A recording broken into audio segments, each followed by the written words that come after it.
भीष्म प्रतिज्ञा। एक बार हस्तिनापुर के महाराज प्रतीप गंगा किनारे तपस्या कर रहे थे। उनके रूप सौंदर्य से मोहित होकर देवी गंगा उनकी दाहिनी जांघ पर आकर बैठ गई।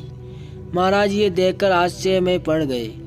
तब गंगा ने कहा, हे राजन, मैं जैनू ऋषि की पुत्री गंगा हूँ और आपसे विवाह करने की अभिलाषा लेकर आपके पास आई हूँ। इस पर महाराज प्रतीप बोले, गंगे, तुम मेरी दाहिनी जांघ पर बैठी हो। पत्नी को तो वामांगी होना चाहिए। दाहिनी जांघ तो पुत्र का प्रतीक है, अतः मैं तुम्हें अपने पुत्र वधू के रूप में स्वीकार करता हूँ। यह सुनकर गंगा वहाँ से चली गई। अब महाराज प्रतीप ने पुत्र प्राप्ति के लिए घोर तप करना आरंभ कर दिया। उनके तप के फलस्वरूप उन्हें पुत्र की प्राप्ति हुई, जिसका नाम उन्होंने शांतनु रखा।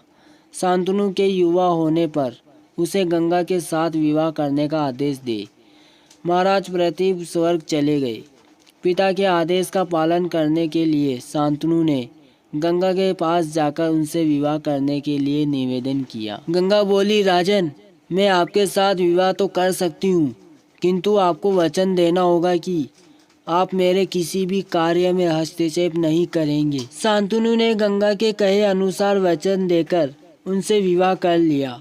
गंगा के गर्भ से महाराज शांतनु के 8 पुत्र हुए, जिनमें से 7 को गंगा ने गंगा नदी में ले जाकर बहा दिया और अपने दिए हुए वचन में बंधे होने के कारण महाराज शांतनु कुछ बोल न सके। जब गंगा का 8वां पुत्र हुआ और वह उसे भी नदी में बहाने के लिए ले जाने लगी, तो राजा शांतनु से रहा न गया और वे बोले, गंगे, तुमने मेरे 7 पुत्रों को नदी में बहा दिया, किंतु अपनी प्रतिज्ञा के अनुसार मैंने कुछ न कहा।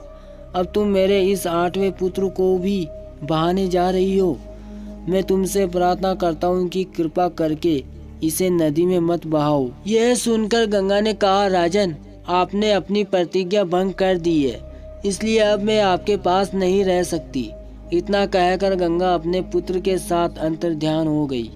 तत्पश्चात महाराज शांतनु ने 36 वर्ष ब्रह्मचर्य व्रत धारण करके व्यतीत कर दिए। फिर एक दिन उन्होंने गंगा के किनारे जाकर गंगा से कहा, गंगे, आज मेरी इच्छा उस बालक को देखने की हो रही है जिसे तुम अपने साथ ले गई थी। गंगा एक सुंदर स्त्री के रूप में उस बालक के साथ प्रकट हो गई और बोली, राजन, ये आपका पुत्र है तथा इसका नाम देवव्रत है।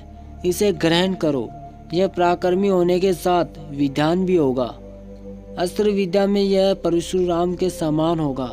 महाराज शांतनु ने अपने पुत्र देवव्रत को पाकर अत्यंत प्रसन्न हुए और उसे अपने साथ हस्तिनापुर लाकर युवराज घोषित कर दिया। एक दिन महाराज शांतनु यमुना के तट पर घूम रहे थे कि उन्हें नदी में नाव चलाते हुए एक सुंदर कन्या दृष्टिगत हुई।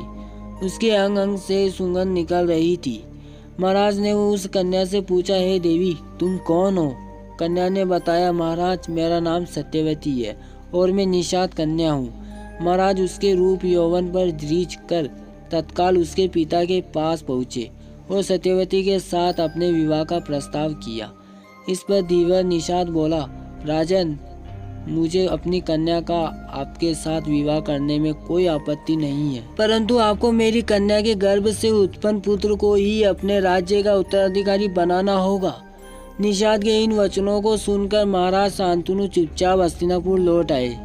सत्यवती के वियोग में महाराज शांतनु व्याकुल रहने लगे। उनका शरीर दुर्बल होने लगा।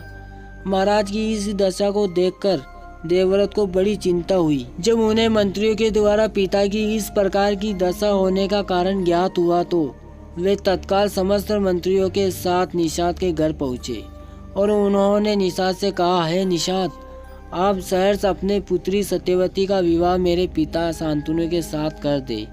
मैं आपको वचन देता हूँ कि आपकी पुत्री के गर्भ से जो बालक जन्म लेगा वही राज्य का उत्तराधिकारी होगा। कालांतर में मेरी कोई संतान आपकी पुत्री के संतान का अधिकार छीन न पाए। इस कारण से मैं प्रतिज्ञा करता हूँ कि आजन्म अविवाहित रहूंगा। उनकी इस प्रतिज्ञा को सुनकर निषाद ने हाथ जोड़कर कहा, हे देवव्रत, आपकी यह प्रतिज्ञा अभूतपूर्व है। इतना कहकर निषाद ने तत्काल अपनी पुत्री सत्यवती को देवव्रत तथा उनके मंत्रियों के साथ हस्तिनापुर भेज दिया। देवव्रत ने अपनी माता सत्यवती को लाकर अपने पिता शांतनु को सौंप दिया। पिता ने प्रसन्न होकर पुत्र से कहा, बस तूने पितृभक्ति के वशीभूत होकर ऐसी प्रतिज्ञा की है जैसी कि ना आज तक किसी ने किया है और ना भविष्य में करेगा। मैं तुझे वरदान देता हूँ कि तेरी मृत्यु तेरी इच्छा से ही होगी। तेरी इस प्रकार की प्रतिज्ञा करने के कारण तू भीष्म कहलाएगा और तेरी प्रतिज्ञा भीष्म प्रतिज्ञा के नाम से जानी जाएगी।